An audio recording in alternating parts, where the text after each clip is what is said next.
안녕하세요.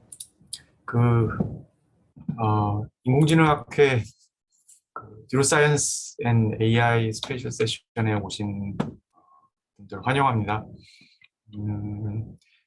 진행은 유정훈 박사님, 함영 박사님, 안일 박사님이 해주실 텐데 일단 제가 먼저 간단하게 인사 말씀을 드리겠습니다.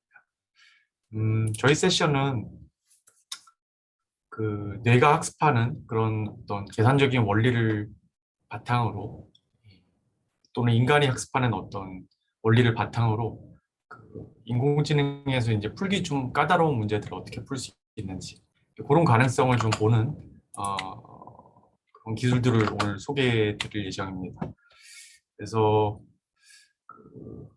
이 과제를 이런 연구들을 수행하기 위해서 저희가 사실 이제 카이스트의 신경과학 인공지능 융합연구센터를 만들어서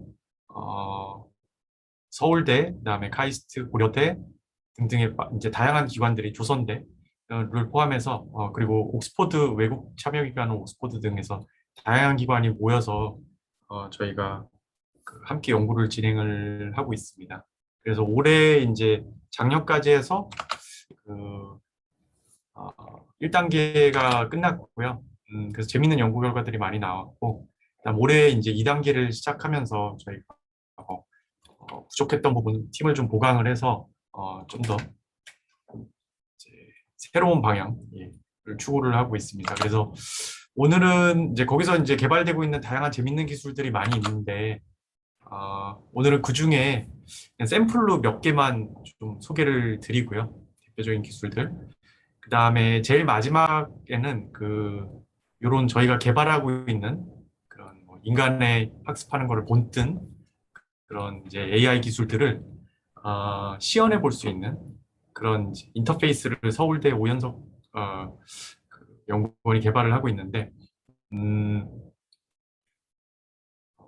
오늘 그 기술을 마지막에 플랫폼 기술을 소개해 드릴 예정입니다. 그래서 세션 끝까지 남으셔서 이런 플랫폼 기술 및 그다음에 요소 기술들이 어떻게 개발되고 있는지 그런 거를 좀 엿보는 기회가 됐으면 좋겠습니다.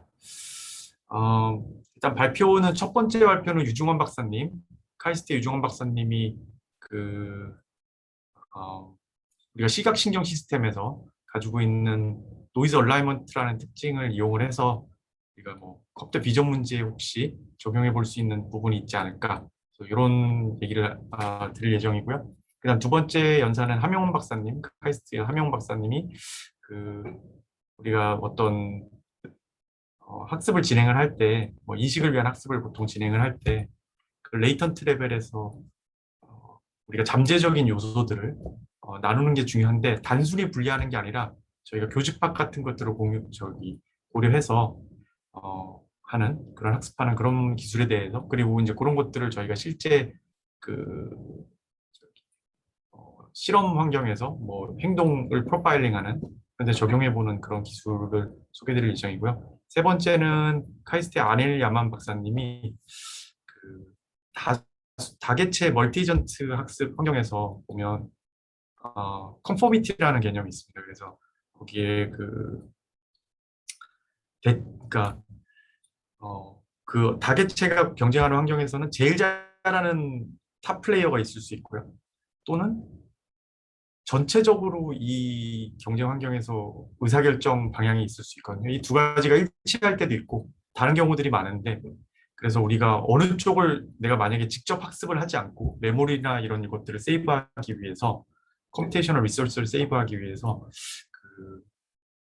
다수의 의견을 한번 베껴서 폴리시를 만들어 볼 거냐 아니면 제일 잘하는 폴리시를 베낄 거냐라고 하는 어떤 선택지가 있다고 한다면 이제 이런 것들을 어떻게 장단점이 있거든요. 그래서 이런 것들을 잘 조율해서 궁극적으로 우리가 굉장히 컨텍스트가 변화하는 불안정한 환경에서도 안정적으로 학습해 나갈 수 있는 그런 기술을 한번 소개를 드릴 예정이고 그다음에 상명대 이지한 교수님은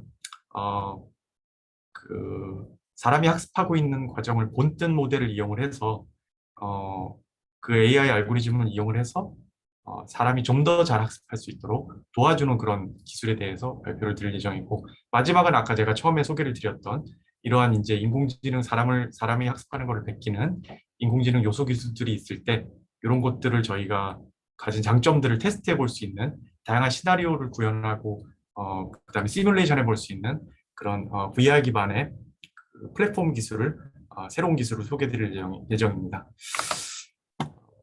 네, 그럼 유중원 박사님이 진행 좀 부탁드리겠습니다. 자, 먼저 유중원 박사님 첫 번째 연사서서요. 제가 소개를 드리겠습니다. 유중원 박사님은 현재 카이스트 식품과학 인공지능 융합연구센터에서 박사 연수연구원으로 계시고요. 발표드릴 내용은 Noise Alignment for Learning Highly Generalizable Latent Covariance Structure. 호스트가 다 지정이 되어 있네요. 예, 진행 부탁드립니다. 화면 공유가 비활성화되어 있다고 나옵니다. 혹시 유중원 박사님이 예, 아직 호스트로 지정이 안 돼 있는데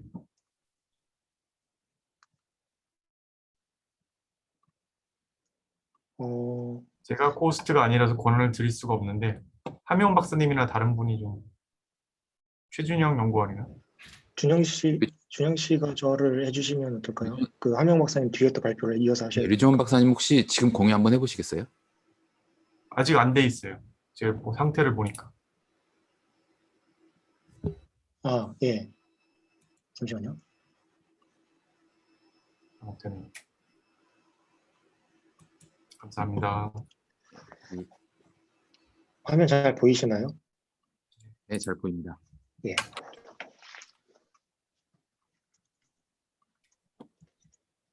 예, 오늘 첫 발표로 시작하겠습니다. 이후 순서들도 마찬가지일 텐데요. 오현성 연구원님 맨 마지막에 발표해 주시는 거 외에는 10분으로 프로그램이 구성이 되어 있고 앞에 8분 정도 그리고 가급적이면 2분 정도 남겨놓고 질문 있으시면 마지막에 질문을 받도록 하겠습니다.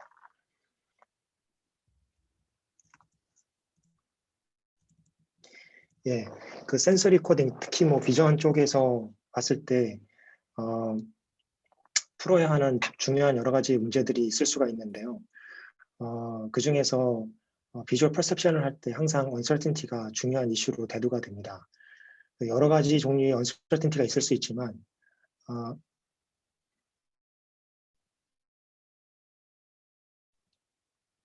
이제 이렇게 보시는 것처럼 다양한 어떤 스티뮬러스의 그 피처의 어떤 베리에이션이 있어서 그 스티뮬러스의 피처에 의한 어떤 베리빌리티가 있을 수가 있고 그런 것이 소스는 하나지만 여러 개의 멀티플한 그런 그 스티뮬러스가 가능하기 때문에 언설틴티가 존재할 수밖에 없고요. 그다음에 보시는 것처럼 이제 그 observation을 하나더라도 그거에 이제 원인이 될 수 있는 possible cause는 여러 개가 될 수 있기 때문에 그런 ambiguity가 또 있을 수가 있고요. 그 이외에도 measurement error라든지 뭐 reliability가 낮아서 에러가 발생된다든지 데이터가 미싱한 게 있다든지 뭐 아니면 뭐 경험하지 못한 example이 있다든지 샘플 수가 적다든지 하는 여러 가지 이후 외적인 요인으로 인해서 이런 이제 언설턴티를 극복해야 되는 그런 과업을 안고 있습니다. 그래서 사실 지금 현재까지의 그 여러 가지 방법들을 보면은 디멘셔널리티 리덕션을 통해서 스티뮬러스 베리빌리티를 좀 낮추고 그 다음에 프로바빌리스틱 인퍼런스를 통해서 또 이 문제를 오버컴하기 위해서 언설턴티를 극복하기 위한 여러 노력들을 하고 있고요. 또 한편에 생각을 해보면 그런 이제 퍼셉션을 잘 하는 브레인 입장에서 생각을 해봐도 뉴럴 액티비티 자체에 노이즈를 가지고 있기 때문에 그런 어떤 인도지니어스한 팩터, 그 노이즈를 스스로 가지고 있는 그 시스템 내부에 있는 노이즈를 극복해가면서 외부의 이런 그 언설턴티를 낮춰가야 되는 그런 문제가 중요한 문제라고 할 수가 있습니다. 그래서 제 연구에서는 이런 어떤 스티뮬러스의 베리빌리티의 어떤 구조를 이 모델이 가지고 있는 노이즈에 학습을 시켜서 그 노이즈가 학습된 노이즈가 스티뮬러스 피처를 잘 반영할 수 있는 그런 모델을 개발해보고자 연구를 진행하고 있습니다. 저 말고도 사실은 최근 연구들이 뭔가 그 스티뮬러스 피처를 입력된 스티뮬러스를 닮은 노이즈 어떤 분들은 스트럭처즈 노이즈라고 말씀을 하시는데 그런 노이즈를 사용해서 이제 이미지 리컨스트럭션을 상당히 리얼리스틱하게 이런 이제 노이즈를 넣었을 때 랜덤 노이즈보다 훨씬 더 리얼리스틱한 이미지가 나오기도 하고, 애드비서리 어택에서도 이런 이제 랜덤하지 않은 노이즈 스트럭처, 원래 소스를 닮은 이미지를 이제 반영했을 때 원래 리얼 이미지보다 훨씬 더 가깝게 이렇게 이미지를 생성하는 예들을 보고 있습니다.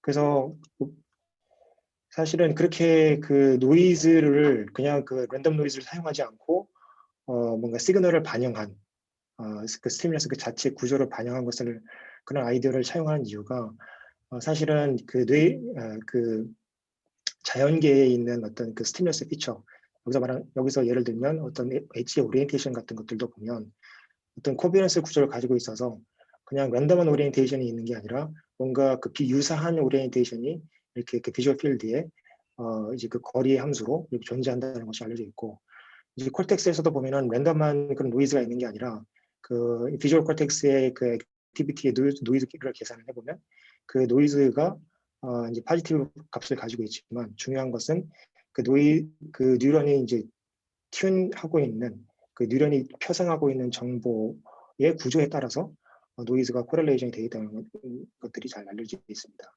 이런 아이디어에 좀 착안을 해서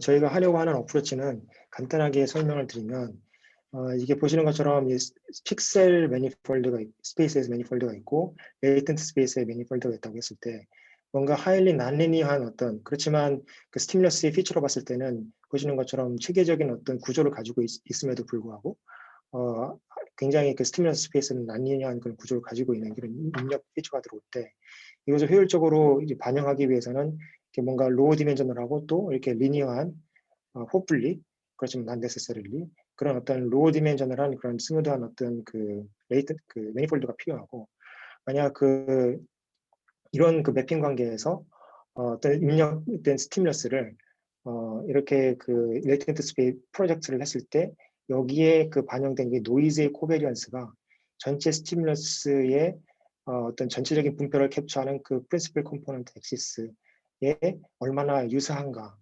요게 그 유사하면 할수록 어떤 그 장점이 있지 않을까라는 이런 질문에서 시작하게 됐습니다. 그래서 저희가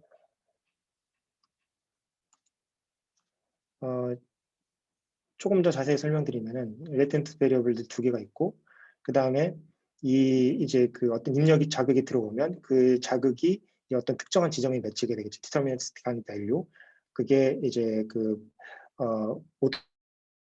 오토엔코더, 프로버비리스틱 오토엔코더 내지는 그 베리에이션 오토엔코더에서는 미인 값에 해당하는 그런 것이 있을 때고, 그게 스티뮤스의 튜닝을 레프레젠트 할 때고, 그 다음에 저희가 집중하고 있는 거는 이 노이즈의 코비리언스입니다. 그래서 이 노이즈의 코비리언스의 앵글이 이 튜닝이 형성하는 그 미인의 값으로 형성되는 이 코비런스와의 어떤 그 관계가 있는가.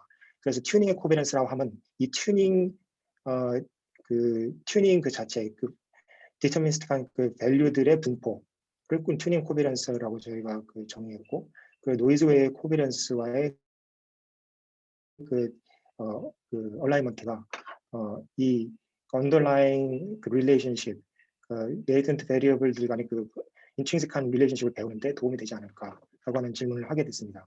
그래서 여기서 던지는 구체적인 질문은 뭔가 이 레이턴트 스페이스에서 굉장히 그 펀더멘털한 릴레이션십이 있을 수가 있는데, 그 펀더멘털한 릴레이션십이 이 코베런스, 노이즈 코베런스로 학습될 수 있을지, 그래서 그게 만약에 정말 펀더멘털하고 인트린식한 그 코베런스라고 한다면 그러면 이 학습에 사용되지 않은 데이터셋에도 적용될 수 있을지, 이런 질문들을 풀고자 했습니다. 그래서 저희가 사용하는 모델은 오토엔코더 모델이고요.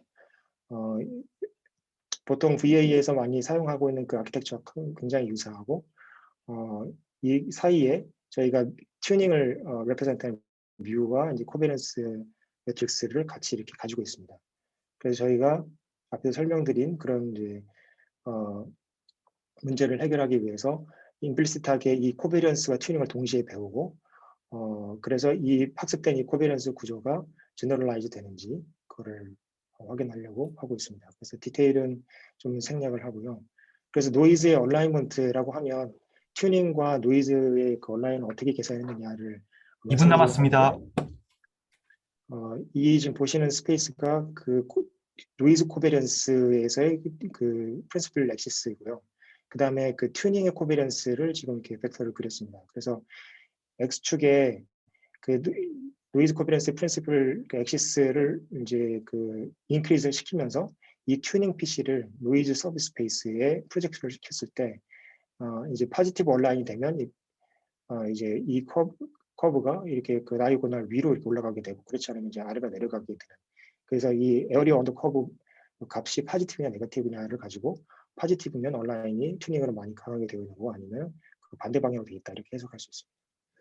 그래서 그거를 분석을 해보면 결과적으로 저희 모델을 학습을 시켰을 때 포지티브 온라인이 강하게 되어 있는 걸 볼 수 있고, 그 통제 모델인 VA에서는 네거티브 코릴레이션이 되어 있는 것을 볼 수가 있었습니다. 제너럴라이제이션하고 관계를 보면은 이제 그 아까 말씀드린 AUC가 X축이고요. 저희가 그 헬드 인아웃을 하면서 이미지 리컨스트럭션을 할 때 그 헬드 인아웃 사이의 SC 디퍼런스를 이제 제너럴라이즈 L이라고 했을 때 AUC가 커짐으로 인해서 커지면서 SC 디퍼런스가 낮아지는 네거티브 코릴레이션이 있고, 뭐 다른 조작을 해봤을 때도 그런 네거티브 코릴레이션이 스트롱하게 있어서 튜닝에 강하게 되어 있을수록 제너럴라이제이션 에러가 낮은 걸 볼 수가 있었습니다. 예, 그래서 저희가 그 프로버스트 모델을 통해 가지고 외부의 그 uncertainty, exogenous uncertainty를 저희 그 latent 스페이스에서 그 학습을 하게 했고, 그 학습된 그 결과가 튜닝 코베런스와 온라인돼 있어서 외부의 그 스티뮬러스 베리에이션을 캡처하는 방향과 온라인 되어 있는 방향으로 학습이 됐을 때 학습에 직접 사용되지 않은 클래스의 데이터셋에 대해서도 잘 학습 리컨스트럭션 할 수 있었다라는 결과를 얻을 수 있었습니다. 네, 혹시 질문이 있으신 분이 있으시면 질문을 받도록 하겠습니다.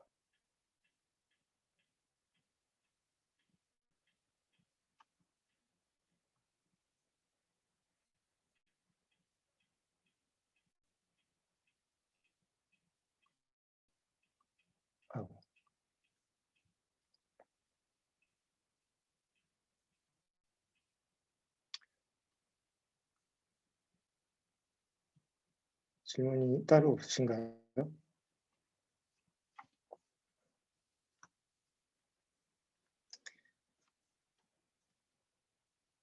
네, 지금 화면이 좀 안 넘어가는데. 네, 그러면 따로 질문이 없으시면 다음 연자분을 소개를 해드리고 소개해드리겠습니다. 다음 발표해 주실 분은 저희 그 같은 신경과학 인공지능 융합연구소에서 포닥연구원으로 계시는 함용호 박사님이시고, 발표 제목은 Disentangled Representation of Social Defeat Trace from Freely Moving Rodent Behavior입니다. 네, 안녕하세요. 혹시 화면 공유 잘 되고 있나요? 제 얘기 들리시나요? 네, 저 보입니다. 네, 그러면 발표를 시작하도록 하겠습니다. 저는 오늘 Disentangled Representation of Social Defeat Trace from Freely Moving Rodent Behavior라는 주제로 발표를 하게 된 카이스트의 함용호입니다. 현재 이 연구는 진행 중인 연구로 간략하게 연구를 소개해드리고 또 간단한 예비 결과들을 보여드리려고 합니다. 우선 저희 연구에 대해서 소개를 해보자면 기존의 쥐의 행동에 대한 분석을 위해 머신러닝을 접목한 연구들은 인간의 인식을 포즈나 피처를 기준으로 이를 추출하고 학습하도록 하였고 이를 기반으로 그 비헤이비어럴 분석을 수행하였습니다. 이러한 어프로치의 문제는 피처 익스트랙션이 휴먼 레그니션의 기존한 오브젝티브의 적인 관련된 피처나 레이턴 베리어블을 학습하기 어렵고 또 타겟 베리어블과 비헤이비어 간의 관계를 해석하기 어렵다는 점이 있습니다. 그래서 저희 연구에서는 엔드-투-엔드 방식으로 학습을 하여 오브젝트 오리엔티드된 레프레젠테이션을 학습하고 또 일반적인 클래시피케이션 태스크와 달리 싱글 인풋에 대해 대응되는 멀티플 타겟 베리어블이 존재하는 멀티 타겟 클래시피케이션을 수행하게 됩니다. 이는 근간을 많이 수행하게 되는 멀티-레이블 클래시피케이션의 좀 더 제너럴한 버전이라고 볼 수 있고요. 그리고 저희는 추가적으로 디스인탱글드 레프레젠테이션 러닝을 수행해서 n번째 타겟 베리어블을 설명할 수 있는 또 인베리언트한 레이턴트 베리어블을 분리해내는 그런 학습법을 제안하고 있습니다. 그래서 관련된 백그라운드를 소개해드리자면 디스인탱글 레프레젠테이션 러닝은 컨벤셔널한 머신러닝 어프로치로는 파셜리스트 스퀘어나 캐노니컬 코릴레이션 어나리시스 같은 고전적인 연구에서 비롯해서 최근에는 딥러닝 기반의 다양한 어프로치들이 제안되었는데 이들은 되게 제너러티브한 모델이고 또 그 휴리스틱한 IIA를 제외하고는 휴리스틱한 그 디스인탱글링 로스를 사용하고 있습니다. 이에 반해 저희는 디스크리미네이티브한 모델의 그 인포메이션 시어리틱한 오브젝티브를 이용하여 그 디스인탱글을 유도하고 있습니다. 그래서 저희 러닝 프레임워크를 소개해 드리기 앞서 저희가 사용하는 베리어블을 소개해 드리자면 저희는 인풋 베리어블 X와 또 대응되는 멀티플 타겟 베리어블이 m개의 타겟이 존재할 때 n번째 타겟을 y 서브 m으로 이렇게 표기를 하게 되고 또 레이턴트 베리어블 Z를 이에 m승계의 조합으로 분리해서 표현을 하게 됩니다. 근데 각각의 이에 m승계의 레이턴트 베리어블은 m개의 타겟 베리어블을 설명하는지 또는 무관한지에 따라 특징이 구분되어지고 n번째 타겟 베리어블을 설명하는 레이턴트 베리어블의 조인트는 g sub m으로 또 그와 무관한 레이턴트 베리어블은 g sub -m으로 표현을 하고 있습니다. 그래서 저희의 오브젝티브는 이런 형태로 디자인이 되는데 저희가 레이턴트 베리어블 갖기를 바라는 특성을 뮤추얼 인포메이션으로 우선 표현을 하였고 아직 미발표된 연구이다 보니까 자세히 기술을 하지 못하였지만 저희는 이를 체인 룰 오브 컨디셔널 뮤추얼 인포메이션과 인터랙션 인포메이션의 이퀄리티 관계를 이용해서 이를 더 다루기 쉬운 형태로 변환을 하였습니다. 그런 다음에 이 뮤추얼 인포메이션이 컨티뉴어스한 스페이스에서는 바로 구할 수가 없기 때문에 트랙테이블한 바운드를 구하여 우리가 이게 알고 있는 로스로 변환시켜 이를 수행할 거요. 아울러 디스인탱글과 관련해서 우리가 오더 오브 이 m승계의 오브젝티브를 대신하는 서로겟 형태 m개의 서로겟 오브젝티브를 도입하였고 이 둘은 결국 같은 지점으로 수렴함을 증명할 수 있습니다. 저희는 또한 이 모델을 어텐션 메커니즘 기반으로 레이턴트를 인코드하고 버추얼 큐브 형태로 레이턴트 베리어블을 슬라이싱해서 병렬적으로 멀티 타겟 클래시피케이션을 수행하는 클래시파이어를 학습하였습니다. 데이터셋에 관련해서 소개를 드리자면 저희는 카이스트 김대수 교수님 연구실에서의 아바타 시스템에서 추출한 쥐의 행동 데이터를 사용하였고 소셜 딥핏과 관련된 3개의 타겟 베리어블이 붙은 데이터를 활용했습니다. 일련의 과정을 거쳐서 밸런스된 데이터 형태로 전처리를 하였고 저희가 수행한 초기 실험 결과들을 소개를 드리자면 저희가 리니어 모델 대비해서 제안한 모델이 정상적으로 학습을 하고 있고 튜닝 과정을 거치면 80% 정도에 육박한 그 소셜 디핏 레이블을 분리하는 성능을 보이고 있습니다. 이들을 디멘셔널 리덕션 방안을 적용해서 레이턴트 베리어블을 살펴보았을 때 싱글 타겟인 소셜 디핏을 구분하는 데 있어서 ID 레이턴트 스페이스상에서 ID에 기반하여 클러스터를 이루는 것으로 보아 ID 정보의 의존적으로 것으로 추정이 되고 우리는 멀티 타겟에 대응되는 레이턴트 베리어블의 다양한 구성의 조인트를 좀 더 면밀히 관찰하고 일종의 그 fairness와 유사하게 아이디와 인베리언트한 그 소셜 디핏 레이블을 클래시파이 하기 위한 레이턴트 베리어블은 어떤 것인지 등을 관찰하기를 원합니다. 그래서 발표에서 소개해드린 제안한 모델을 구현을 완료하여 현재 실험 중에 있습니다. 결론을 지어보자면 저희는 바텀업 러닝 프레임워크에서 타입하여 엔드-투-엔드 방식으로 학습하는 모델을 제안하였고 이것이 목적 지향적인 레프레젠테이션을 학습할 수 있도록 하려고 합니다. 또한 좀 더 해석하기 용이하도록 어텐션 메커니즘이나 디스인탱글드 레프레젠테이션을 사용하고 있습니다. 네, 이상 발표를 마치겠고요. 이어서 질문을 받도록 하겠습니다. 혹시 질문 있으신가요?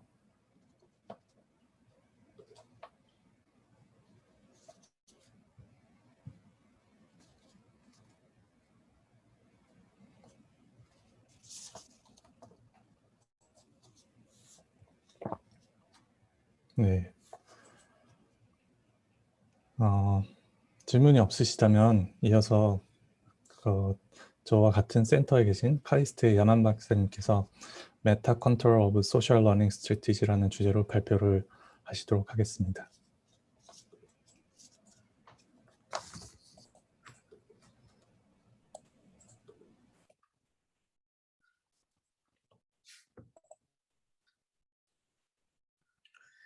Yeah, hello everyone. So unfortunately, my Korean is not very good yet. I would like to therefore present in English. So this is Anil Yaman. I'm presenting one of our recent work entitled as Meta Control of Social Learning Strategies. So in this work, we look at I will check the pointer just a second.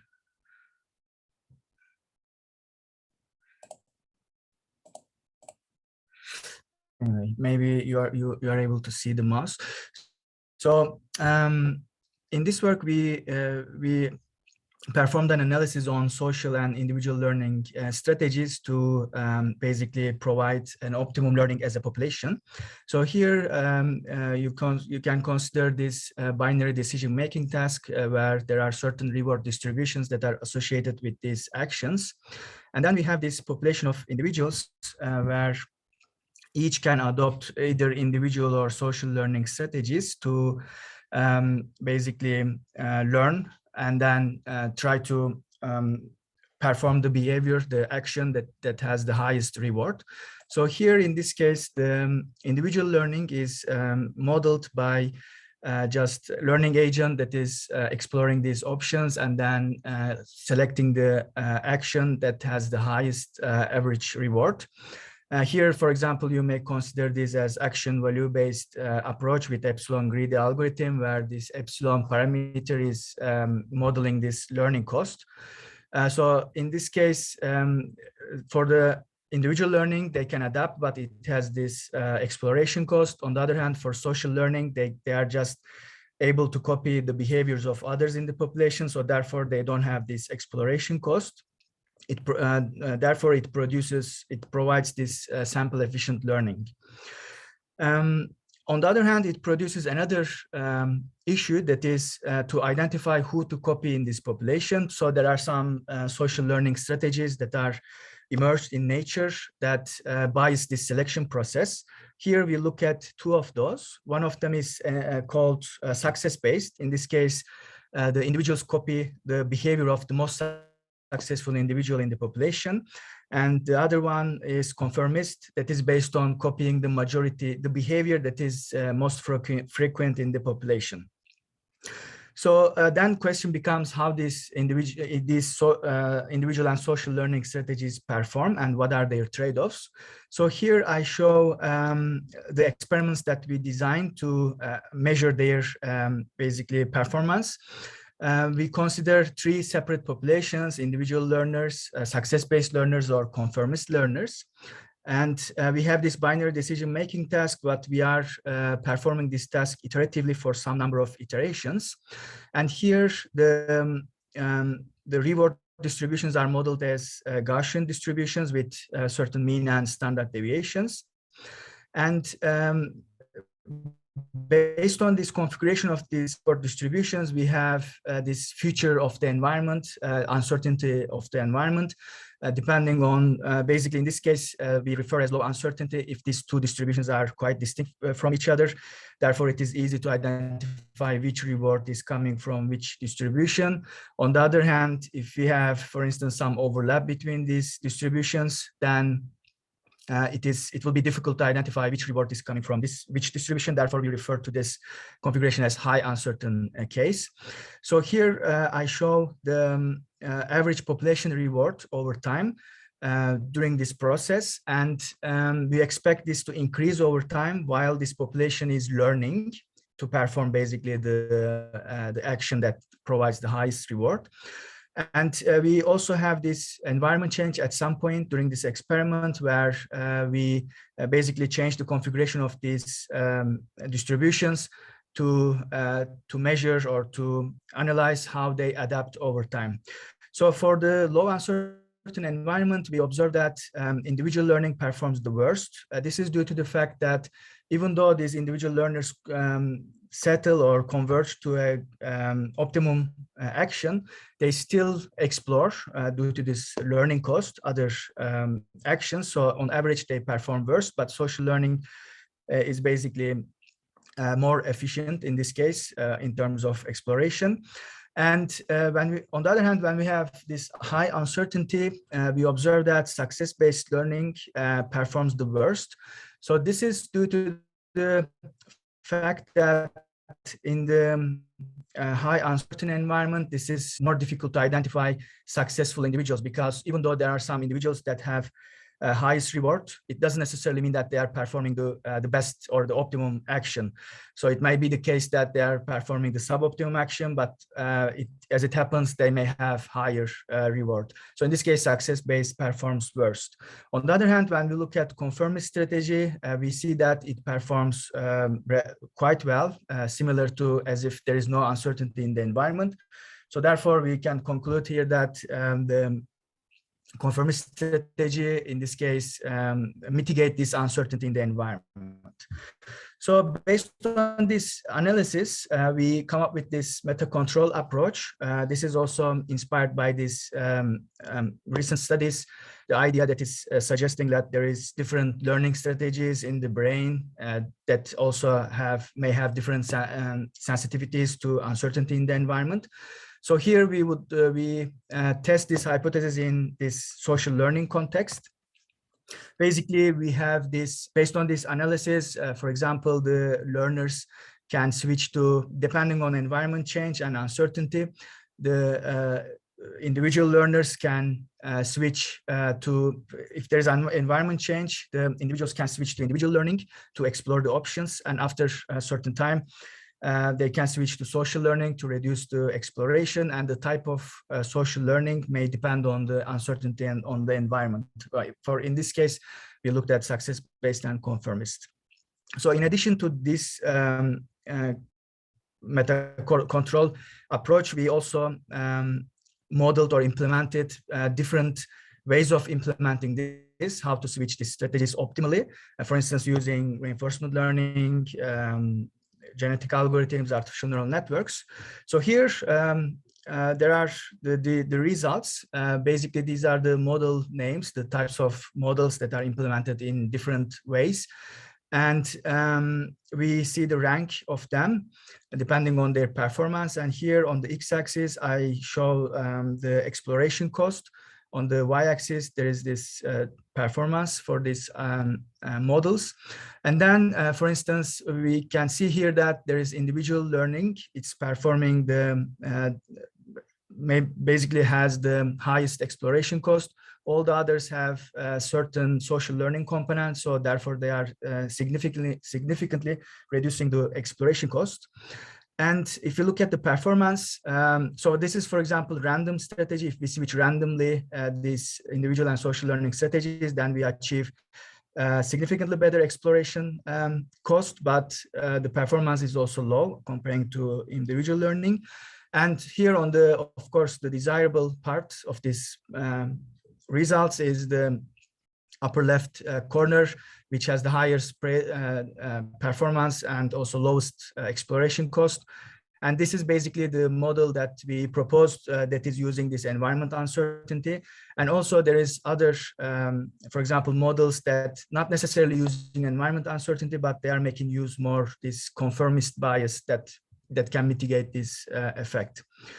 So with that, I would conclude. Basically, this meta social learning can provide effective and also sample efficient learning in this kind of various and changing and uncertain environments, and also can have really significant effect on real world problems with multi-agent systems, for example, Internet of Things, wireless networks. It can really reduce the learning cost. And then also it can help form some new hypotheses about this arbitration mechanism in social learning context. So with that, I would like to thank you, and we'll be happy to receive if you have any question. Oops.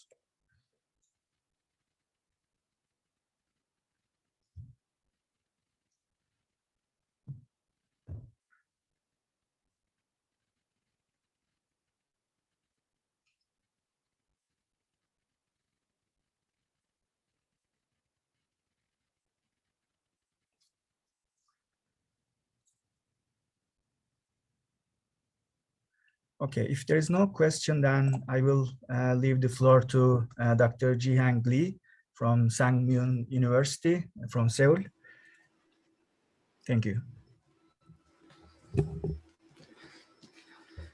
Thank you. Great introduction to me.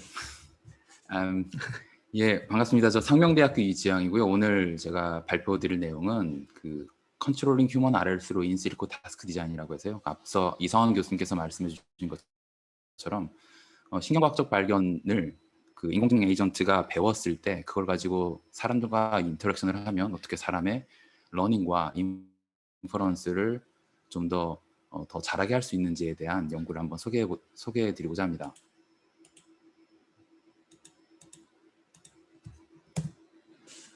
일단 그럼 그 인간의 강화학습에 대해서 신경과학적 발견이 어떻게 되었었고 거기서부터 어떤 레슨을 받아 우리가 AI를 설계하고 그것이 인간의 학습을 좀 더 도울 수 있는지 한번 살펴보도록 할게요.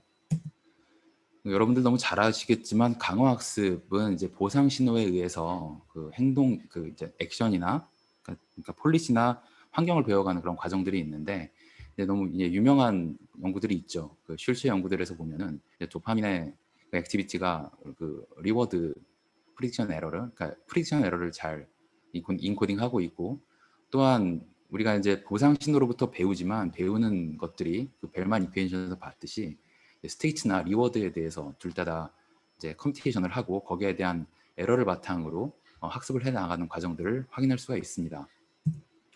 실제 우리의 이제 강화학습, 그러니까 인간의 강화학습도 보면은 이렇게 이제 스테이트 프리딕션 에러나 뭐 리워드 프리딕션 에러 같은 것이 있으면서 그런 시스템들이 서로 인터랙션을 하면서 그 비헤이비어 컨트롤을 하고요. 그래서 잘 아시다시피 이제 모델 베이스드, 그래서 이제 환경을 배워서 플래닝을 통해 이제 적은 샘플만으로도 재빨리 익스플로이테이션을 하는 그런 어떤 컨트롤 폴리시가 있는 반면 또 이제 헤비추얼하게 우리가 행동으로부터 배운 것을 어떤 환경이 어떤 자극을 제공하면 그것에 이제 재빨리 반응할 수 있는 이런 또 컨트롤, 그러니까 비헤이비어 컨트롤 폴리시가 있습니다.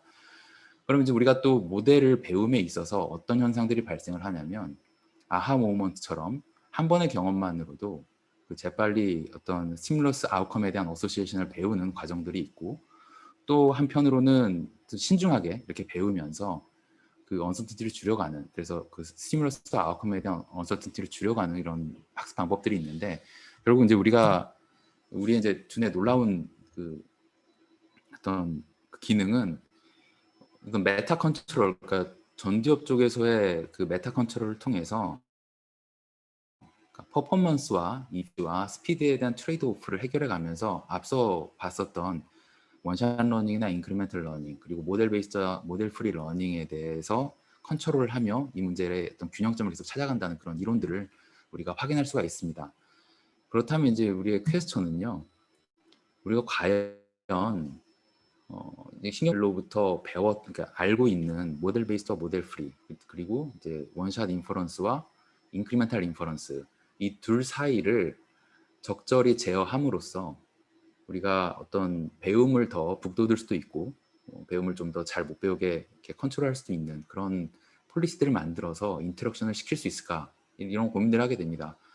근데 이제 비주얼 코텍스 같은 경우에서는 그러니까 그 뭐 MIT나 하버드에서 관련된 연구들을 지금 계속적으로 잘 하고 있는데요. 저희는 이제 좀 더 고위 레벨에서 이게 가능한지 한번 확인해 보려고 했습니다. 저희의 이제 패러다임은 이렇습니다. 이 그림은 장작 쌍폐했던 카툰인데요. 사실 우리가 이제 쥐실험을 하면 이제 우리가 이제 G로부터 얻을 수 있는 여러 가지 세팅, 얻고자 하는 현상들을 보기 위해서 환경들을 세팅하고 이제 G를 계속 관찰을 하는데, G의 입장에서 보면은 어떻게 보면 G가 인간이 관찰하는 바를 조작할 수 있는 그 퍼스펙티브를 가질 수도 있습니다. 그래서 여기서 아마 읽어보시면 G가 이제 단번에 이 치즈를 딱 찾으면은 그냥 한 번으로 치즈를 하나 먹고 끝날 텐데 얘네들이 연극을 하는 거죠. 그래서 사람의 그 어떤 멘탈 스테이트를 조작을 하는 겁니다. 이제 이런 역발상을 통해서 우리가 한번 접근을 해봤는데요. 일반적으로 이제 R 타스크 같은 경우에는 우리가 타스크를 제공하고 사람이 이것에 액션을 하고 그 리워드를 받음으로써 어떻게 특정한 그 펑션을 수행할 수 있도록 계속적으로 유도하는 관계를 취하는데, 이 경우에는 이제 타스크는 환경이 되고 에이전트는 사람이 됩니다.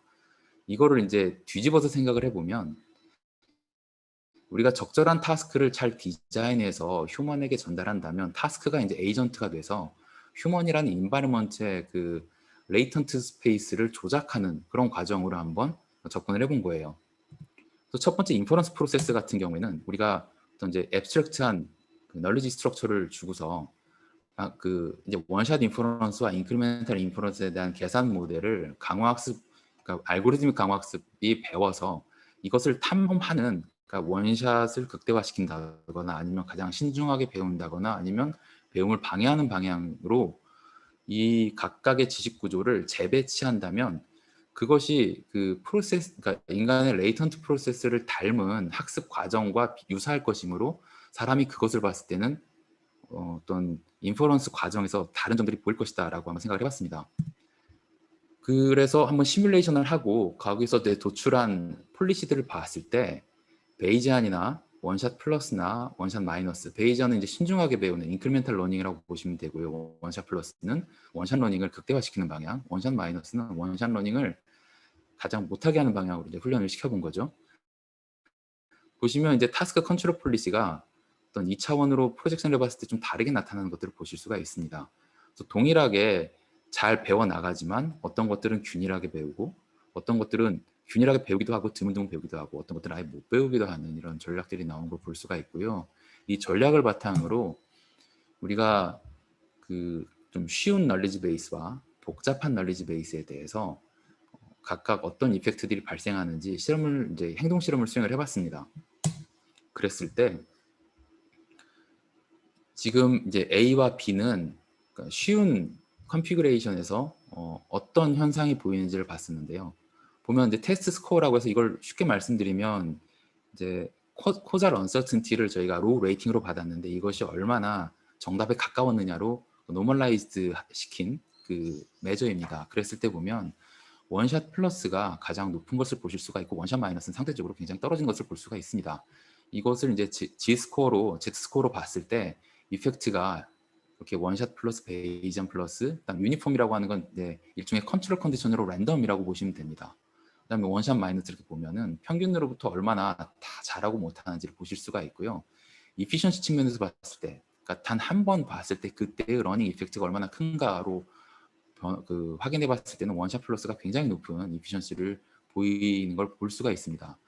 이걸 우리가 이제 이지, 미디움, 디피컬트, 그래서 아까 보면 쉬운 지식 구조와 어려운 지식 구조가 있었는데 거기에 따라서 이펙트 사이즈가 어떻게 나타나느냐를 한번 확인을 해봤었는데요.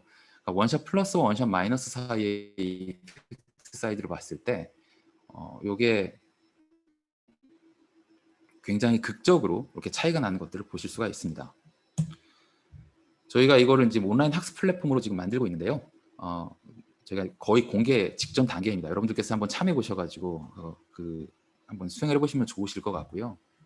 사실 관련돼서 이제 MBMF 같은 경우는 작년에 저희가 한번 소개를 드린 적이 있습니다. 아주 간단하게 그냥 쭉 훑어보면은 같은 세팅에서 모델 베이스와 모델 프리에 대해서 조작이 가능하느냐라는 것이었고요. 역시 마찬가지로 이렇게 투 스테이지 MDT 타스크 상에서 시뮬레이션을 먼저 해봤었습니다. 시뮬레이션을 해봤을 때 에이전트들이 잘 따라가는 것을 볼 수가 있고 그때 폴리시들이 뭐 스테이트 프리딕션 에러를 미니마이제이션하거나 맥시마이제이션 했을 때 이런 것들이 약간씩 달라지는 것들을 우리가 그 프로파일이 각각 다른 걸 볼 수가 있고 이걸 이제 행동 실험으로 해봤을 때도요. 프리시전 에러 제어하는 것이나 에버리지 리워드가 이렇게 제어되는 것들도 확인이 가능하고 이제 더 나아가서 그러니까 뉴럴 이펙트가 있는지, 그래서 이제 뭐 초이스 옵티멀리티나 초이스 컨시스턴스 같은 경우에도 이렇게 통계적으로 유의한 차이가 나는 것들을 우리가 볼 수가 있습니다. 또한 실제 뉴럴 콜리레이츠를 봤을 때 인슐라나 라이트가 LPFC 영역, 그래서 이게 실제로 SP와 RP를 조절하는 쪽에서 나타나는 이제 뉴럴 콜리레이트 그 영역들인데 이 부분들도 제어가 되는 것들을 확인할 수가 있고, 현재 저희가 이제 그 리워드 프리딕션 에러 쪽, 그러니까 보상 신호 쪽에서는 또 어떻게 되는지를 계속적으로 확인하는 과정이 있습니다.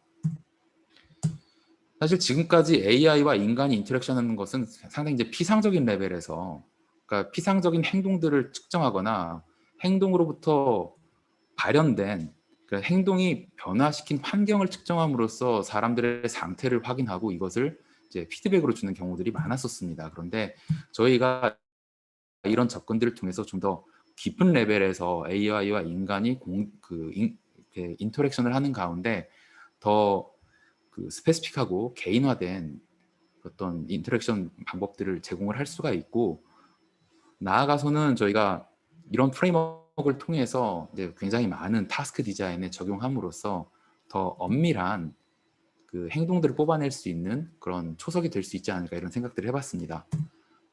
지금 저희와 카이스트 이상환 교수님 연구실이 이제 함께 조인트로 열심히 연구를 하고 있고요. 또 더 나은 연구들이 발표되면 더 많이 소개드릴 수 있도록 하겠습니다. 예, 고맙습니다. 질문 얼마든지 환영합니다.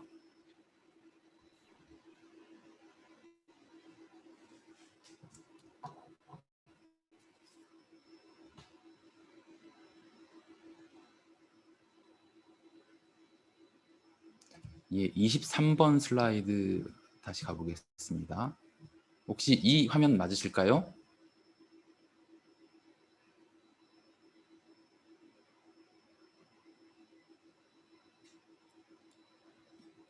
이 화면 23페이지인데요. 이 화면이 맞다면 이 부분은 저희가 그 간단한 소셜 로봇을 통해서 이것을 이제 어떻게 그 생활 소음을, 예, 그러니까 간단한 소셜 로봇을 이용해서 생활 소음을 그 인식한 다음에 이 생활 소음이 어떤 내용인지를 이 로봇을 가지고 있는 친구들한테 한번 이렇게 리포팅을 해준 겁니다.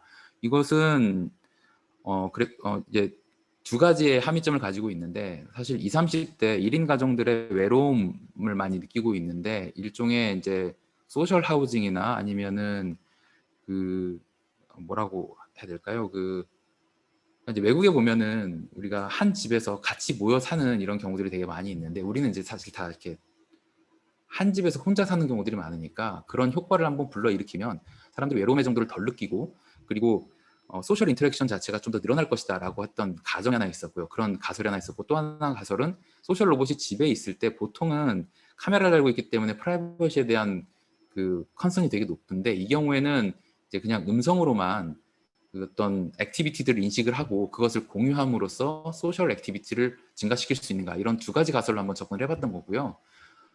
이거를 놓고 한 3주 정도 10팀 정도 실험을 해봤을 때 그 론리니스 자체도 굉장히 그러니까 스케일이, 그러니까 우리가 그 메저했을 때 많이 줄어들었고, 그 다음 그 프라이버시 컨선에 대해서도 많이 줄어들었을 뿐만 아니라 이 로봇이 그 액티비티를 음성으로 공유함으로써 그 참가자들 사이에 뭐 메신저나 메일이나 통화나 이런 것들이 이제 통계적으로 유용하게 늘어났던 것들을 우리가 확인을 해볼 수 있었습니다.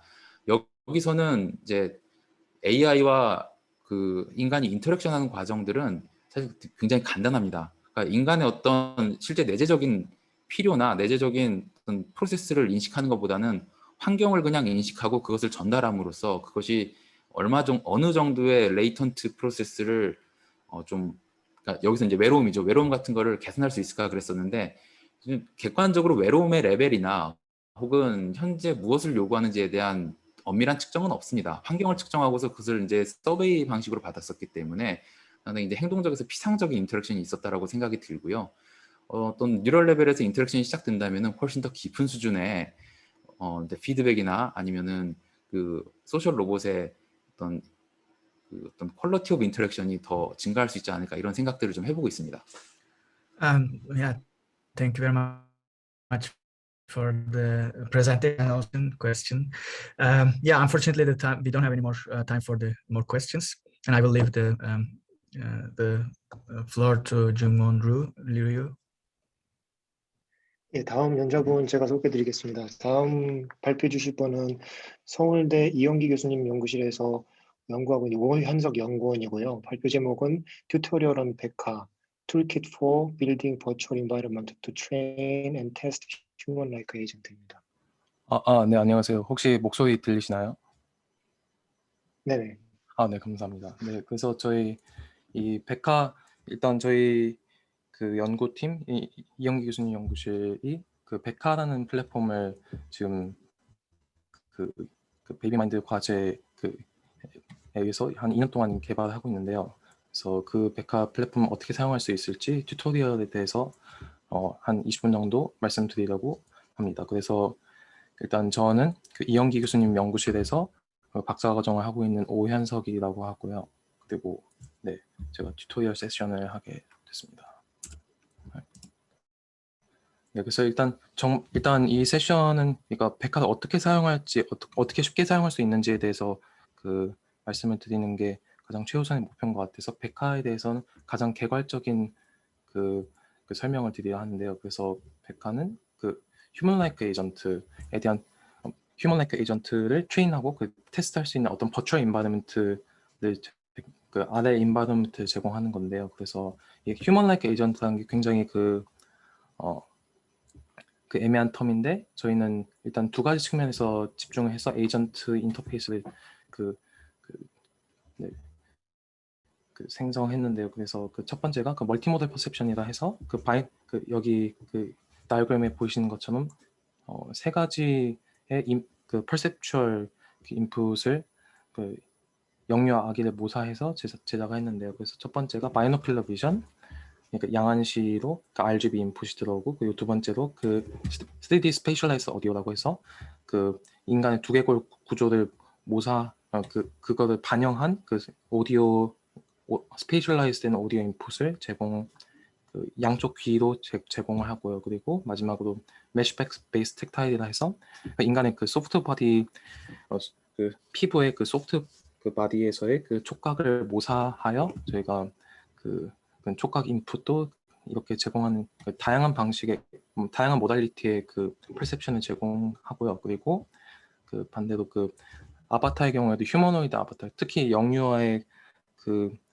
신체적 특성을 그 반영한 아바타를 제공하고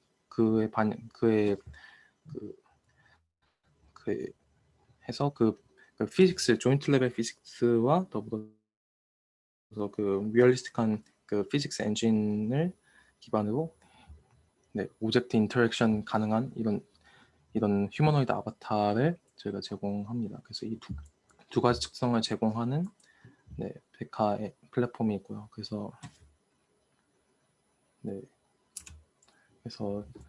정말 그 오버뷰, 그러니까 구체적인 그 내용은 그러니까 백화 페이퍼도 아카이브에 지금 올라가 있고요. 그래서 백화 페이퍼를 참고해 보시면 될 것 같고, 그리고 또 백화 플랫폼 GitHub 리포지토리도 여기 그 GitHub에 올라가 있는데, 현재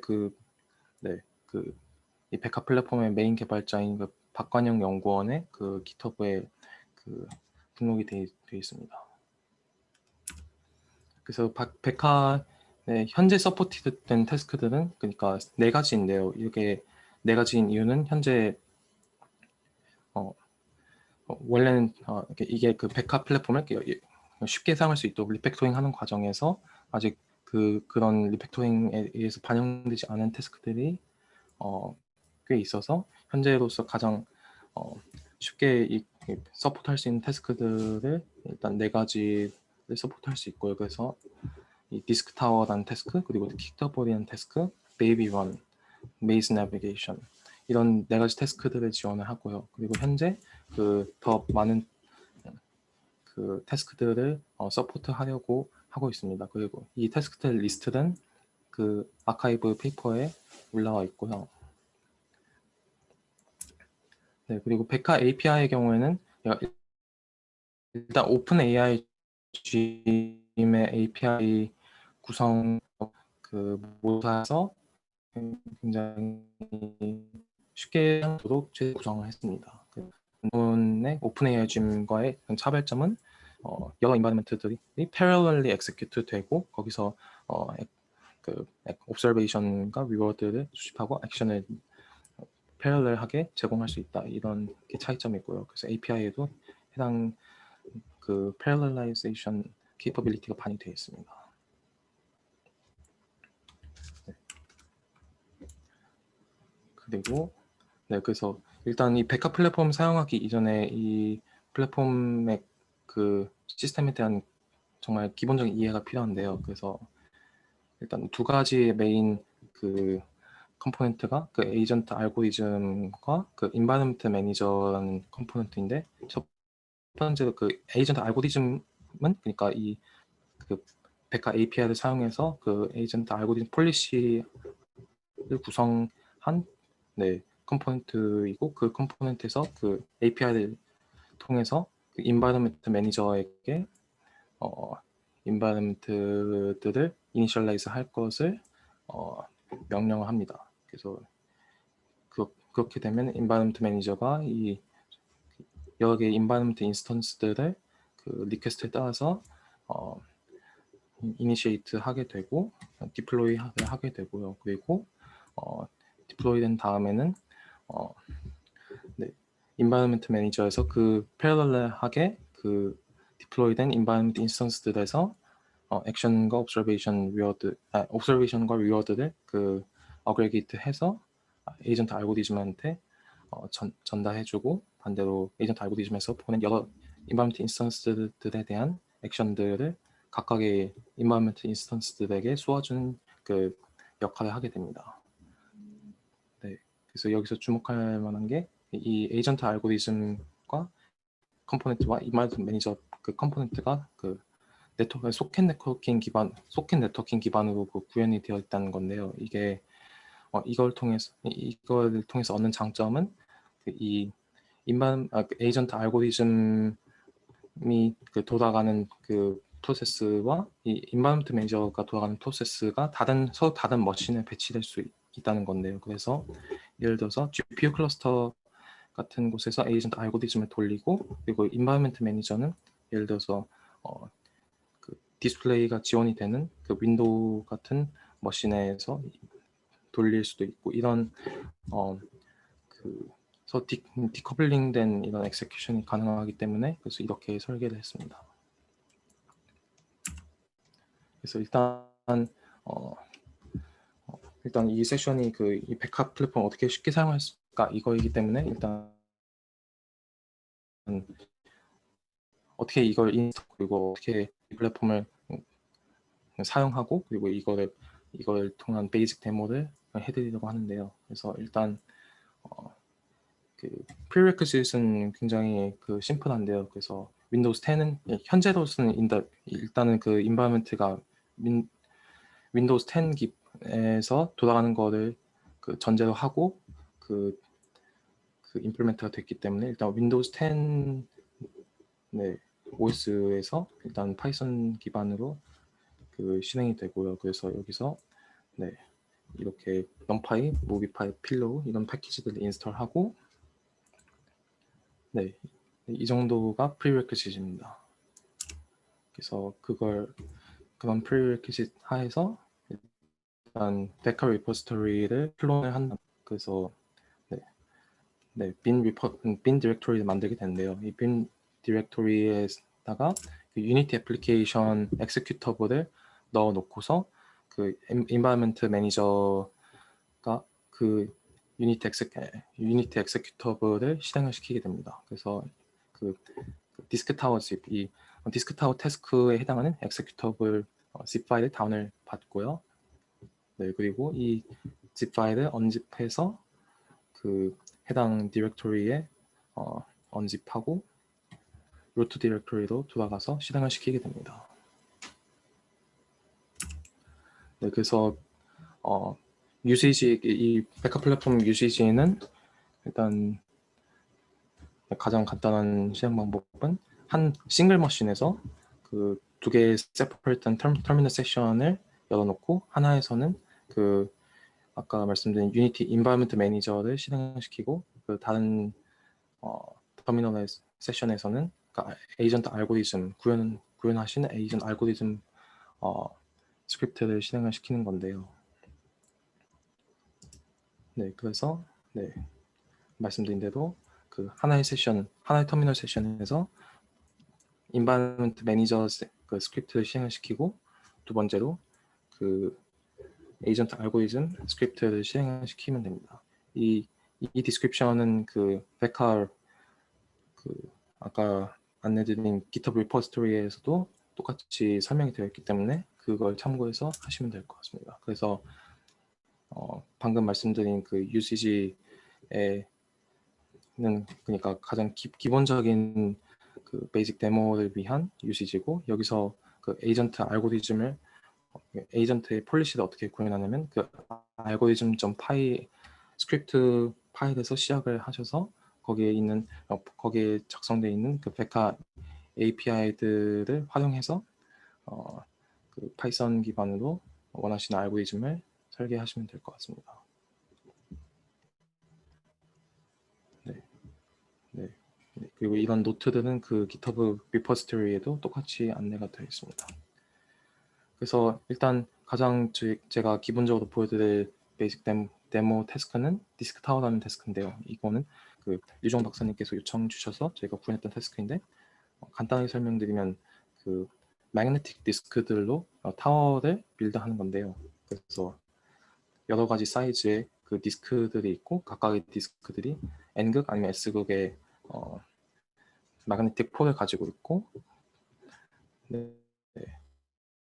색깔로 형태로 레이블이 되어 있고요. 오른쪽에 보시는 것처럼 네, 태스크를 수행을 디스크를 쌓아가면서 수행을 하게 됩니다. 그래서 목표는 그러니까 그 타워 이 디스크들로 구성된 타워가 컬랩스 하지 않으면서 모든 디스크들을 쌓는 것이 최종 목표이고요. 그리고 이 타워가 컬랩스하는 조건은 서로 극이 똑같은 디스크들이 같이 포개져 있거나 아니면 larger 디스크들이 smaller 디스크 위에 있거나 이 두 가지 조건이 되면 타워가 컬랩스하게 되는데 네,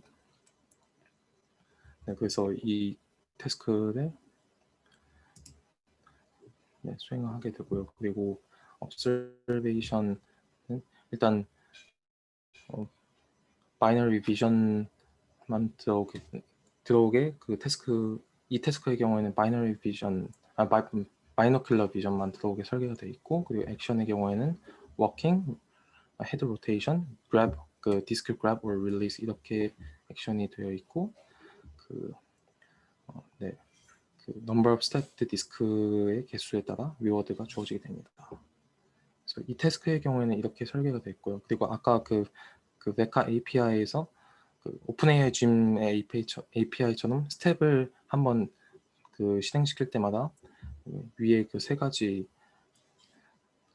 위에 그 observation, reward 말고도 그 auxiliary information을 주게 되는데요. 그래서 태스크를 좀 더 이 정보를 그 이용해서 쉽게 수행할 수 있도록 도와주지만 이 정보들을 사용하면 좀 훨씬 그 원래 태스크가 인텐드했던 목표를 만족하지는 못하게 되는 그런 인포메이션들을 같이 주게 됩니다. 그래서 베이직 데모의 경우에는 아까 말씀드렸던 그 UCG를 일단 비디오 데몬스트레이션을 해드릴 건데요. 그래서 일단 아까 인스톨레이션, 그러니까 프리레퀴시트들과 인스톨레이션들이 전부 다 되어 있다고 가정하고 그 UCG에 따라서 그 UCG에 따라서 수행을 하게 되면 제대로 수행이 되는 모습을 보여드리려 합니다. 그래서 네, 인바이러먼트 매니저를 먼저 수행을 하고 그 다음에 알고리즘을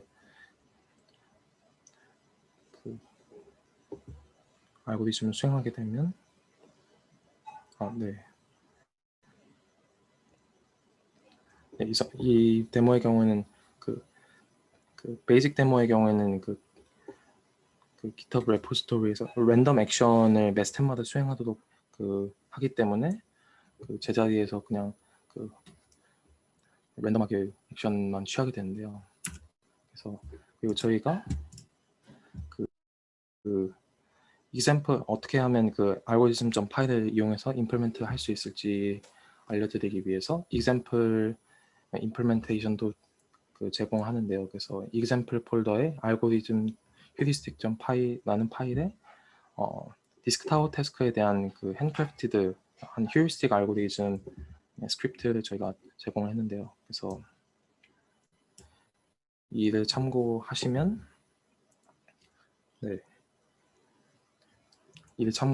그 알고리즘 파일을 이용해서 구현하시는 방법을 쉽게 하실 수 있을 것 같습니다. 그래서 오른쪽 동영상은 이 알고리즘 휴리스틱 파일을 가져와서 아까 알고리즘 파이 대신에 수행을 시켰을 때 또 그런 상황에서도 제대로 수행이 된다는 걸 보여드리기 위한 데모이고요. 그리고 아까 랜덤 액션과 달리 어떤 휴리스틱한 알고리즘에 의해서 그 에이전트가 디스크들을 쌓아나가는 것을 보실 수 있습니다. 그래서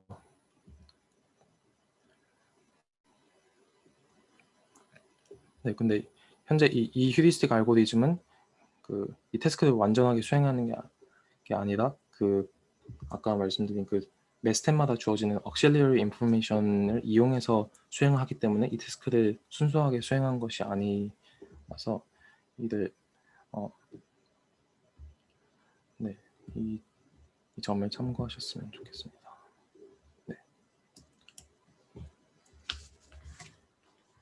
그래서 백화 플랫폼에 대해서 그 사용법을 소개해드리는 거라서 좀 시간이 좀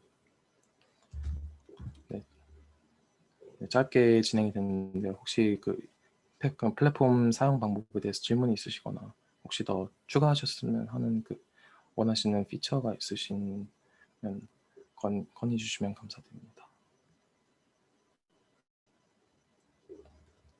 네, 발표 감사합니다. 질문 있으신 분은 마이크를 켜주시고 말씀해 주셔도 되고 채팅창에 남겨주셔도 됩니다.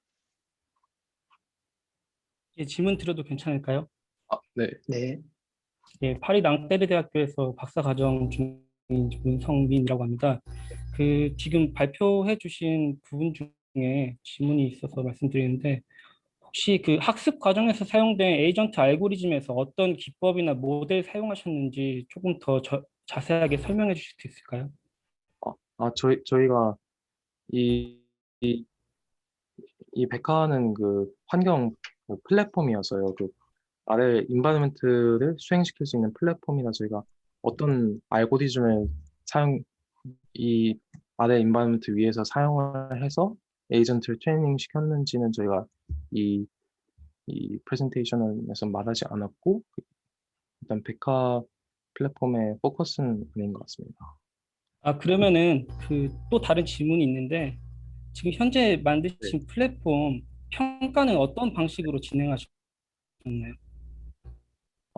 이 플랫폼의 평가는 이 플랫폼 평가는 기존에 존재하는 PPO나 소프트웨어 크리틱 같은 기존 존재하는 RL 알고리즘을 이 환경 내에서 돌려서 이 각각의 태스크의 쉬운 케이스에서는 퍼포먼스가 잘 나오고 그러니까 트레이닝 프로그레스가 잘 되고 그리고 어려운 태스크의 경우에는 트레이닝이 거의 되지 않는 약간 이런 방식을 통해서 이 인바이러먼트를 통한 아래 어떤 에이전트 알고리즘, 에이전트 폴리시의 이밸루에이션이 가능하다는 것을 네, 네, 그런 방식으로 이밸루에이트 했습니다. 현재로서는. 지금 방금 답변 주신 거에 추가 질문 있는데 방금 말씀하신 베이스라인으로 사용하신 비교 대상 모델이 이름이 어떻게 될까요? 베이스라인으로 사용한 모델 예, 평가하실 때 베이스라인으로 비교 대상으로 사용하신 모델 이름이 혹시 어떻게 될까요? 어,